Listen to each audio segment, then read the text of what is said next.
Buenas noches, licenciado y compañeros, mucho gusto. Nosotros somos el grupo número 8 y tenemos ahí en el desarrollo y el conversatorio del tema correspondiente al contrato de transacción.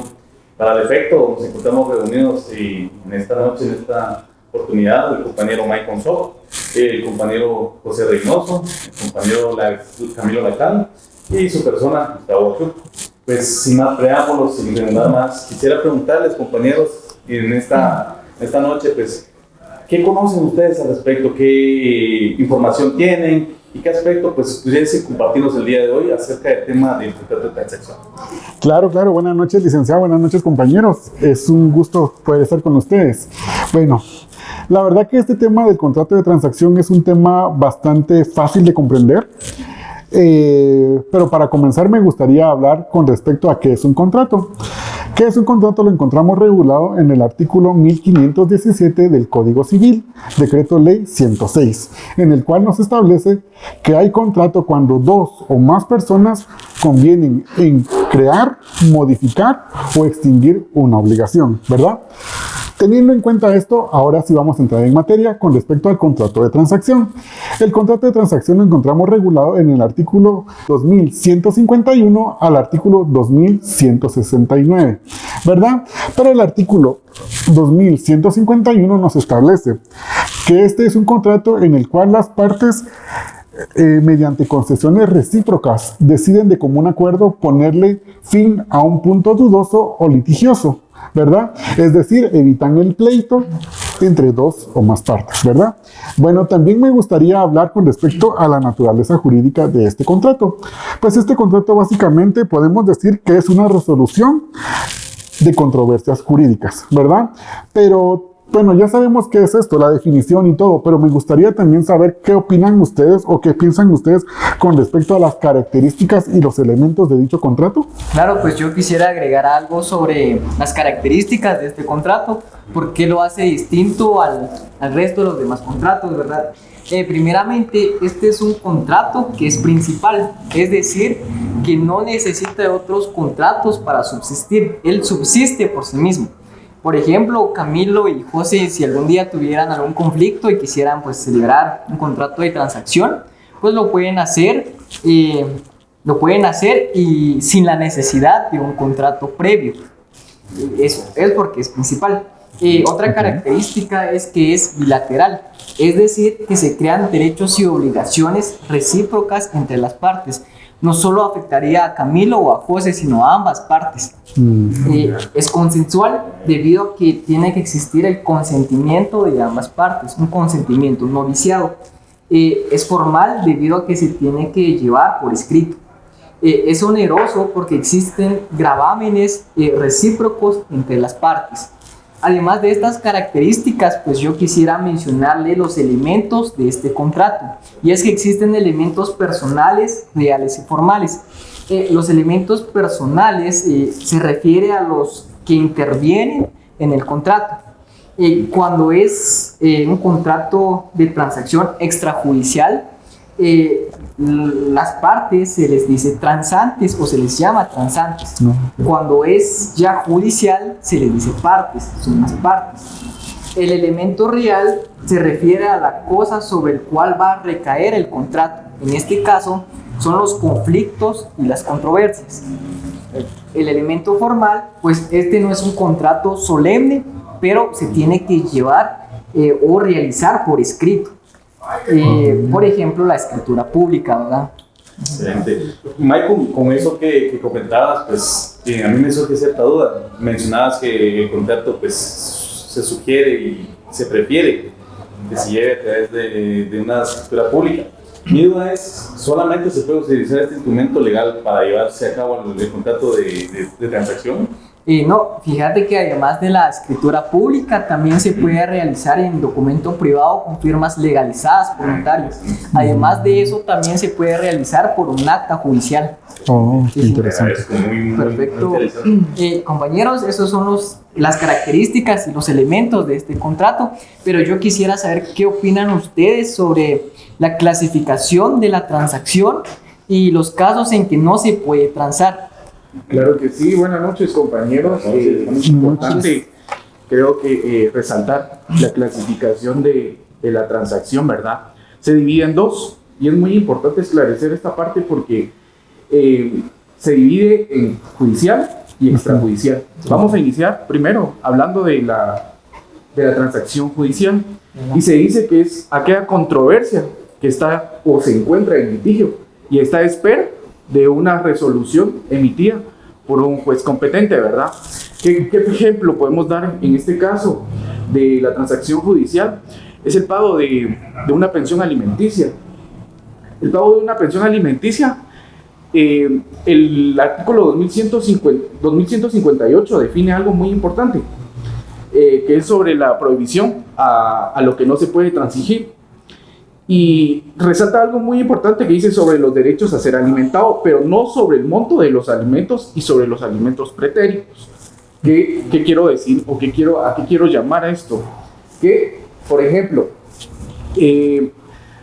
podemos nosotros presentar por medio de un memorial ante un juez con el contrato en mano del pago que se va a efectuar, ¿verdad?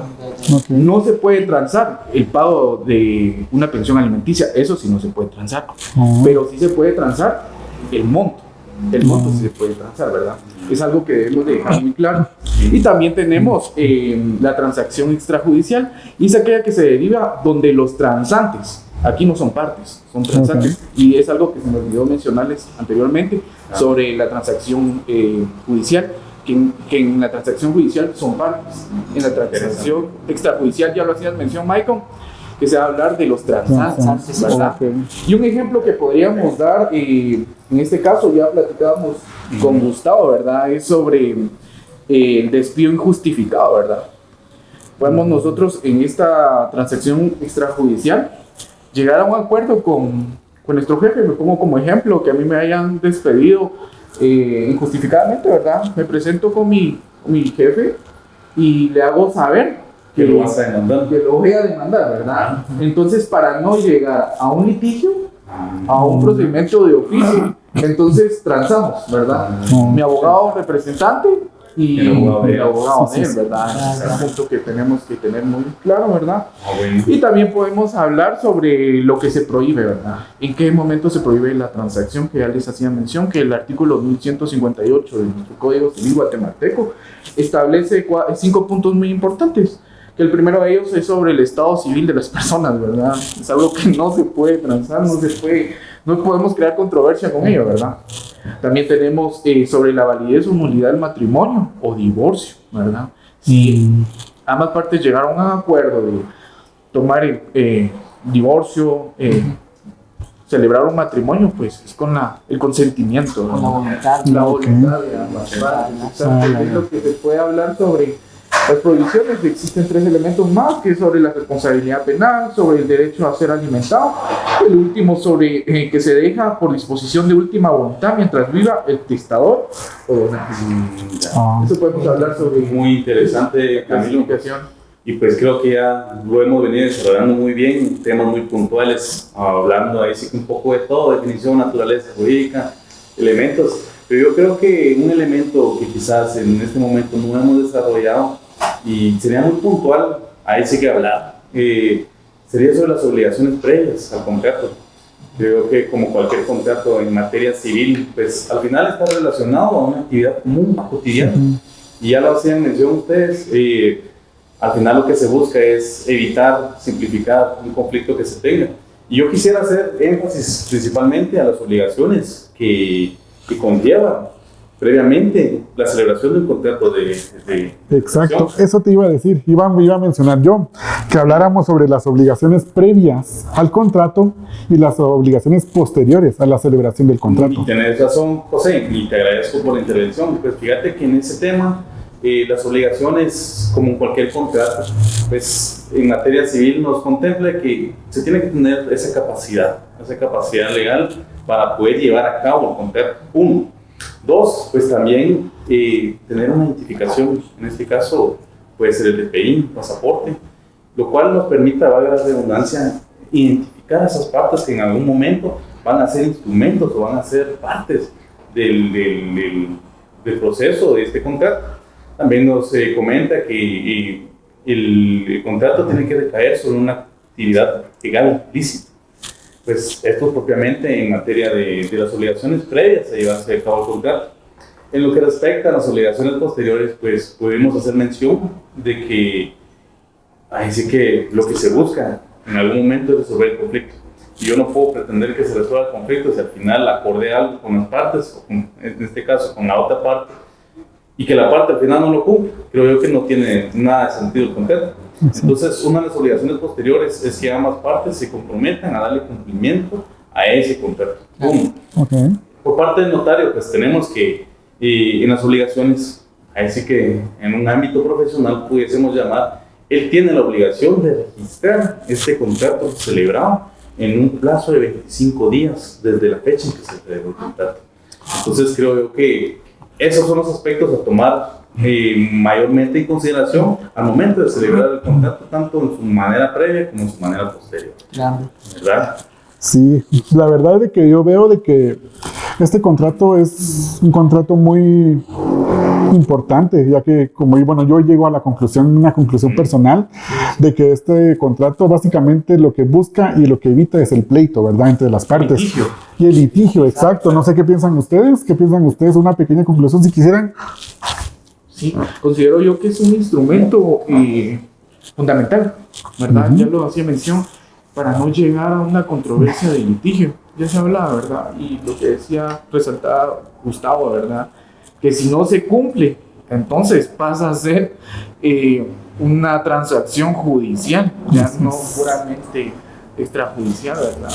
Claro, Camilo, sí es muy importante, pues debido a que para evitar llegar, ya sea empezar un problema judicial, pues lo podemos evitar con este tipo de contrato, ya que nos evita llegar ante juez, por lo que podemos resolver entre nosotros, digamos. Exactamente. No, y pues ya lo desarrollaban bien cada uno de ustedes. Pues es un contrato muy, muy interesante. Le llamaría yo con ese término, puesto de que tal vez no es común. Normalmente tenemos esa costumbre de al final abocarnos a cada una de las dependencias judiciales para resolver un conflicto que tengamos. La realidad es de que pues, nuestro estado, nuestro país como tal, tiene un proceso y una estructura judicial que de alguna manera hace muy tardío los procesos, que se lleva 1 año, 2 años en el mejor de los casos. Y al final poder abocarse o poder acudir a un proceso o a una actividad, en este caso un instrumento legal que permita esa simplificación de la resolución de un conflicto, evidentemente va a ser siempre un camino que en la medida de lo posible va a ser el mejor, puesto de que ya les hacía mención, lamentablemente nuestro sistema judicial se caracteriza por ser muy burocrático. Así es. Entonces es muy tardío, muchas veces no se tiene ese tiempo para estar esperando que se resuelva un conflicto. Ya lo mencionaba bien Camilo, de que existen 2 tipos de transacción, en este caso la de judicial, que entendería yo que al final es, como bien lo decía Michael hace un momento, simplificar ese proceso que puede ser tardío, que puede de alguna manera también abreviar ese proceso. Entonces creo yo que es bueno darle esa importancia a este contrato de transacción, puesto que definitivamente nos ayuda como ciudadanos a en algún momento resolver los conflictos que se nos puedan dar en la vida cotidiana y que creo yo ni uno está exento, ¿verdad? Así es. Es muy importante tener presente que existe esa figura legal para resolver nuestros conflictos. Así es. ¿Verdad, compañeros? Exacto, ¿ves? Bueno, compañeros, yo creo que esto ha sido todo por el día de hoy para nuestra presentación, ¿verdad? Como grupo número 8, pues hemos llegado al final de nuestra presentación, ¿verdad? Que el contrato de la transacción. Y pues bueno, gracias Gustavo, gracias Camilo y gracias Michael por haber compartido este tema tan importante. Feliz noche, licenciado y compañeros. Buenas noches.